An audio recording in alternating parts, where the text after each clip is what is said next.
ಗಣಮಹಿಮನಾಗಿರುವ ಶನಿದೇವರನ್ನು ಪರಿಪರಿತವಾಗಿ ತಿಳಿದ ಕಾರಣ ಆ ಶನಿದೇವರು ನನ್ನ ಹಂತವರೆಗೆ ಬಂದು ನನ್ನರವರೆಗೆ ಬಂದು ಈ ರಾಜನೇ ನಿನ್ನ ರಾಜ್ಯವನ್ನ ನಿನ್ನ ಮನೆಯ ಮಕ್ಕಳನ್ನ ನಾನು ಪರಪಾಲು ಮಾಡುತ್ತೇನೆಂಬುದಾಗಿ ಹಠ ಮಾಡಿ ಹೋದ.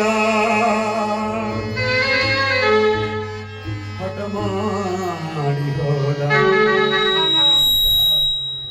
ಆ ಶನಿದೇವರು ಕೊಡುವ ಕಷ್ಟವನ್ನ ನಾನು ಅನುಭವಿಸಕಾಯ್ತದ ಚಂದ್ರ ಅಂದಾಗ ಮಹಾರಾಣಿ ಸಮಾಧಾನ ಮಾಡಿ ಹೇಳ್ತಾರೆ, ಸ್ವಾಮಿ ತಿಳಿದಂತ ಬುದ್ಧಿವಂತರಾಗಿ ನೀವು ಶನಿದೇವರನ್ನ ಪರಿಪರಿ ವಿಧವಾಗಿ ಜರಿಯಬಹುದೇ? ಸ್ವಾಮಿ ಜರಿದಿದ್ದೇನು ಆಯಿತು, ನಡೆಯಿರಿ ನಮ್ಮ ಕುಲದೈವನ ಆಗಿರುವ ಆ ಶ್ರೀಹರಿನ ಬೇಡೋಳೆಂಬುದಾಗಿ ಹೇಳಿ ಮಹಾರಾಜ ಮಹಾರಾಣಿಯವರು ಕುಲದೈವನಾಗಿರುವ ಆ ಶ್ರೀಹರಿನ ಬೇಡಲು ಆ ವಿಷ್ಣು ದೇವ ಮಂದಿರಕ್ಕೆ ಬರ್ತಿದ್ದಾರೆ. ಆ ಬರುವ ವೇಳೆಗೆ ಅರಿತ ಶನೇಶ್ವರ ಮಹಾರಾಜ ಇದೋ ನೋಡು ನನ್ನ ಮಾಯೆ, ನೋಡು ನನ್ನ ಮಾಯೆ ಎಂಬುದಾಗಿ ಹೇಳಿ ಆ ಯಾವ ಶನಿದೇವರೇ ವಿಷ್ಣು ದೇವರ ಹೃದಯವನ್ನ ತಾನು ಒತ್ತಿದ್ದಾನೆ. ಬಂದ ಮಹಾರಾಜ ಮಹಾರಾಣಿಯರವರು, ಹೇ ಪರಮಾತ್ಮ ನಾರಾಯಣ ನಮ್ಮನ್ನು ಕಾಪಾಡು, ಪರಮಾತ್ಮ ನಮ್ಮನ್ನು ಕಾಪಾಡು, ನಿನ್ನ ಹೊರತಾಗಿ ನಮ್ಮನ್ನು ಕಾಪಾಡುವನಾರು ತಂದೆ, ಕಷ್ಟವ ಪರಿಹರಿಸೋ, ನಮ್ಮ ಕಷ್ಟವನ್ನು ಪರಿಹರಿಸುವಂತೆ ಹೇಳಿ ಮಹಾರಾಜ ಮಹಾರಾಣಿಯರು ಕೂಡ ಆ ವಿಷ್ಣು ದೇವರ ಮುಂದೆ ನಿಂತು ಬೇಡಿದರೆ ಆ ವಿಷ್ಣು ದೇವರ ಹೃದಯದಲ್ಲಿ ಕುಳಿತ ಶನೇಶ್ವರ ಮಾತನಾಡುತ್ತಾರೆ, ಎಲೈ ದಂಪತಿಗಳೇ ನನ್ನನ್ನು ಪ್ರಾರ್ಥಿಸಲು ಸಮಾಚಾರವೇನು? ಹೇ ನಾರಾಯಣ ಪರಮಾತ್ಮ ಕ್ಷೀರಸಾಗರ ಶಯನ ಆ ಶನಿದೇವರು ನನ್ನರ ಮನೆಗೆ ಬಂದು ನಿನ್ನ ರಾಜ್ಯಕೋಶವನ್ನು ಪರಪಾಲು ಮಾಡಿ ಕೊಡಬಾರದ ಕಷ್ಟವನ್ನು ಕೊಡುತ್ತೆಂಬುದಾಗಿ ಅಡ್ಡ ಮಾಡಿ ಹೋಗಿದ್ದಾನೆ. ನನ್ನ ಕುಲದೈವ ನೀನು ಕಷ್ಟವ ಪರಿಹರಿಸೋ, ಕಷ್ಟವ ಪರಿಹರಿಸುವಂದಾಗ ಆ ವಿಷ್ಣು ದೇವರು ಕುಳಿತ ಶನಿಶ್ಚರ ಮಾತನಾಡ್ತಾರೆ, ಎಲೈ ದಂಪತಿಗಳೇ ಆ ಶನಿ ಎಂದರೆ ನನಗೂ ಸಹ ಭಯವಾಗುತ್ತಿರುವುದು. ಇದೋ ನಿಮ್ಮ ಕರ್ಮ ಹೊಡೆಯುವ ತನಕ ಮರ್ಮವನ್ನು ಯಾರೆಂದು ಹೇಳಿ, ಇದೋ ಈ ನಡುರಾತ್ರಿಯಲ್ಲಿ ಘೋರವಾದ ಕಾಡಿಗೆ ಹೊರಡಿ, ಇದೋ ನಾನು ನಿಮ್ಮನ್ನು ಕೈ ಬಿಟ್ಟಿದ್ದೇನೆ. ತಥಾಸ್ತು ತಥಾಸ್ತು ತಥಾಸ್ತು ನಗ ಮಹಾರಾಜ ಚಂದ್ರ ಕುಲದೈವ ಕೈ ಬಿಟ್ಟ, ಕುಲದೈವ ಕೈ ಬಿಟ್ಟ, ಕುಲದೈವ ಕೈ ಬಿಟ್ಟ. ಚಂದ್ರ ಕುಲದೈವನ ಕೈ ಬಿಟ್ಟ ಮೇಲೆ ಏನು ಮಾಡಲಿ ಚಂದ್ರ? ಚಂದ್ರ ಒಂದು ಮಾತು ಕೇಳ್ತೀಯ? ನಂದೊಂದು ಮಾತು ಕೇಳ್ತೀಯಾ? ಹೇಳಿ ಪ್ರಭು ಹೇಳಿ. ಈ ಕಷ್ಟ ತೀರುವ ತನಕ ನಾನು ಎಲ್ಲಿಯಾದರೂ ಹೋಗಿ ಸಂಚಾರ ಮಾಡಿಕೊಂಡು ಬರುತ್ತೇನೆ. ಇನ್ನು ನೀನು ನಿನ್ನ ತಂದೆ ಮನೆಯಾದ ಸುರತಿ ಮಹಾರಾಜನ ಪಟ್ಟಣಕ್ಕೆ ಹೋಗಿ ಸುಖವಾಗಿ ಬಾಳುವಳಾಗಿ ಚಂದ್ರ, ಸುಖವಾಗಿ ಬಾಳುವಳಾಗುವಂದಾಗ ಮಹಾರಾಣಿ ಹೇಳ್ತಾಳೆ, ಸ್ವಾಮಿ ಎಲ್ಲಿಯಾದರೂ ಉಂಟೆ ನಿಮ್ಮ ಸಂಗಡ ನಾನು ಸಹ ಬರುತ್ತೇನೆ. ಪತಿಯಲ್ಲಿರಬೇಕು, ಪತ್ನಿಯಲ್ಲಿರಬೇಕು. ಸ್ವಾಮಿ ಇದೋ ನಿಮ್ಮ ಸಂಗಡ ನಾನು ಸಹ ಬರುತ್ತೇನೆ, ನನ್ನನ್ನು ಕರೆದುಕೊಂಡು ಹೋಗಿ ಸ್ವಾಮಿ, ನನ್ನನ್ನು ಕರೆದುಕೊಂಡು ಹೋಗಿ ಎಂದಾಗ ಮಹಾರಾಜ ಹೇಳ್ತಾರೆ, ದೇವಿ ಕಲ್ಲು ಮುಳ್ಳುಗಳ ಮೇಲೆ ನಡೆಯಲಾರೆ, ಅನ್ನ ನೀರಿಲ್ಲದೆ ಬದುಕಲಾರೆ, ಬದುಕಲಾರೆ,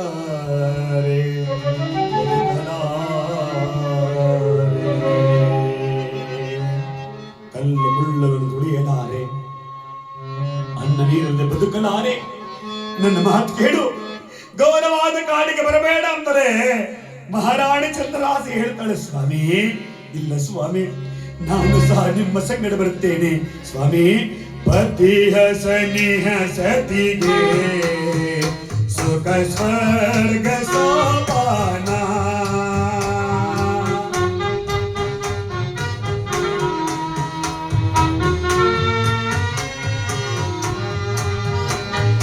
ಪತಿಹ ಸನಿಹ ಸತಿಗೆ ಸುಖ ಸ್ವರ್ಗ ಸ್ವರ್ಗ ಸೋಪಾನ ಸರಿಯೇ ದೊರೆಯೇ ಸರಿಯೇ ದೊರೆಯೇ ಬಿಡು ನೀ ಪಾಂತವೇಗೆ ಬಿಡು ಕಾಂತ ಕಡು ಪಾಂತವೇಗೆ ಬಿಡು ಕಾಂತ ಸರಿಯೇ ದೊರೆಯೇ ಕಡು ಕೋಪಕ್ಕೆ ದೊರೆಗೈ ಸರಿಯೇ ದೊರೆಯೇ ದೊರೆಯೇ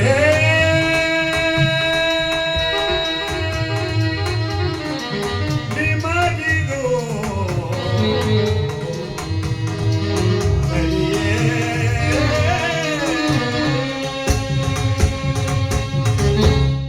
ಸ್ವಾಮಿ, ನಾನು ಸಹ ನಿಮ್ಮ ಸಂಗಡ ಬರ್ತೇನೆ. ನನ್ನನ್ನು ಕರೆದುಕೊಂಡು ಹೋಗಿ ಎಂಬುದಕ್ಕೆ ಹಠ ಮಾಡಿದ್ದಾರೆ ಮಹಾರಾಣಿ ಚಂದ್ರಹಾಸೆ. ನೋಡಿ, ಸತ್ಯವಾದ ಕಾಲ, ಧರ್ಮವಾದ ಕಾಲ.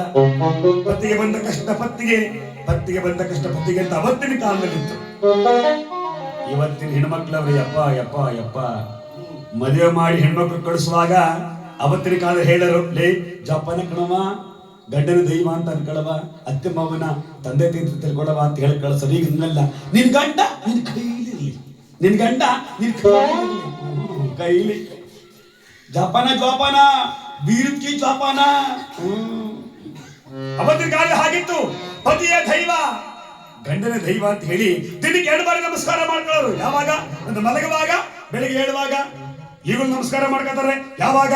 ಒಂದು ಮದುವೆ ಆದಾಗ, ಇನ್ನೊಂದು ರಾಯರು ಬಾತ ಹೊಡೆದಾಗ. ನನಗ ನಿನಗೂ ಋಣ ಮುಗಿತು, ಹೋಗ್ ಬರಪ್ಪ, ನನ್ನ ಗೋಳು ಗುಡಿಸ್ಬಿಟ್ಟಲ್ಲ ನೀನು, ಒಟ್ಟೋದು ಅಂತ ಕಳಿಸ್ಬಿಡ್ತಾರೆ ಅಲ್ವೇನ್ರಿ ಅವತ್ತಿನ ಕಾಲ. ಇವತ್ತು ಹಂಗಲ್ಲ. ಅಂತ ಕಷ್ಟ ಬರ್ತದ ಅಪ್ಪ, ಹೋಗೋದು ಹೋಯ್ತೀಯಾ, ಒಡವೆ ಬ್ಯಾಂಕ್ ಅಲ್ಲವೇ ತಂದು ಮನೇಲಿ ಮಡಗೋಬಿಡು, ಆಸ್ತಿ ಹೆಸರು ಬರೆದು ಬಿಡು, ಕಣ್ಣಿ ಕಣ್ಣು ಹೋಗ್ಬಿಡು ಅಂತ ಕಾಲ ಇವತ್ತಿನ ಕಾಲ. ಕಲಿಯುಗ. ಇಲ್ಲಿ ಚಂದ್ರಹಾಸ ಹೇಳ್ತಾಳೆ, ಸ್ವಾಮಿ ನಾನು ಸಹ ನಿಮ್ಮ ಸಂಗಡ ಬರುತ್ತೇನೆ.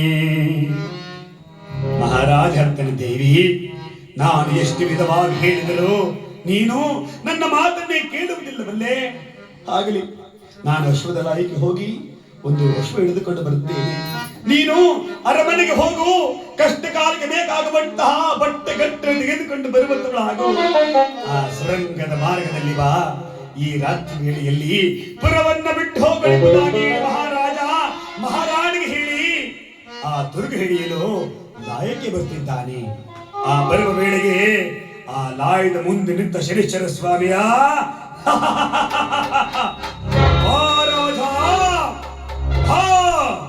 ನಿನಗಾಗಿ ನಾನು ಕಾದಿರುವೆ. ಇದೋ ನೋಡು ನನ್ನ ಮಾಯೆ,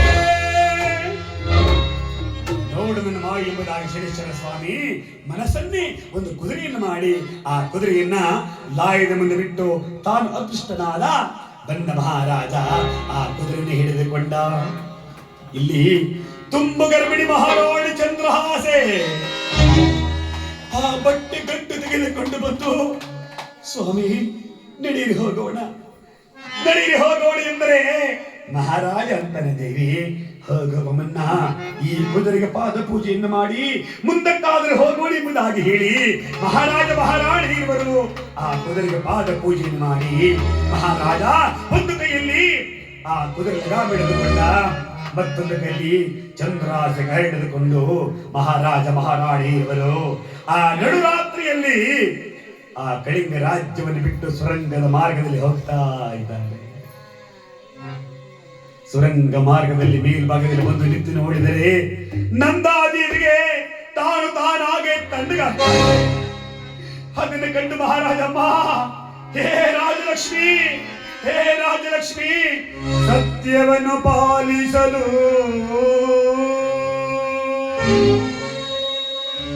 ಸತಿಯನ್ನೊಳಗೊಂಡು ಕದ್ದ ಕಳ್ಳನಂತೆ ಹೋಗುತ್ತಿರುವೆ ನಮ್ಮ. ಹೇ ರಾಜಲಕ್ಷ್ಮಿ,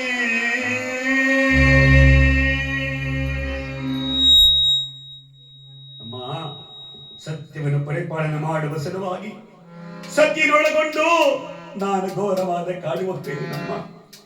ನನ್ನ ಪುರವನ್ನು ಕಾಪಾಡುವ ಭಾರ ನಿನ್ನದು ಎಂಬುದಾಗಿ ಹೇಳಿ ಮಹಾರಾಜ ಅರಮನೆ ಮೇಲ್ಭಾಗದಲ್ಲಿ ಹುರಿಯುತ್ತಿರುವ ಆ ನಂದಾದೇವಿ ಕೈ ಮುಗಿದು ಮಹಾರಾಜ ಮಹಾರಾಣಿಯನ್ನು ಕುದುರೆ ಮೇಲೆ ಕೂರಿಸಿಕೊಂಡ. ತಾನು ಕುದುರೆ ಮೇಲೆ ಕುಳಿತುಕೊಂಡ ಸನ್ನೆಯನ್ನು ಮಾಡಿದ. ಆ ಸನ್ನೆ ಮಾಡಿದ ಕ್ಷಣ ರಾಜರಾಣಿಯ ಹೊತ್ತ ತುಲಗವು ಗಗನಕ್ಕೆ ಸೇರಿತು ಬೇಗ.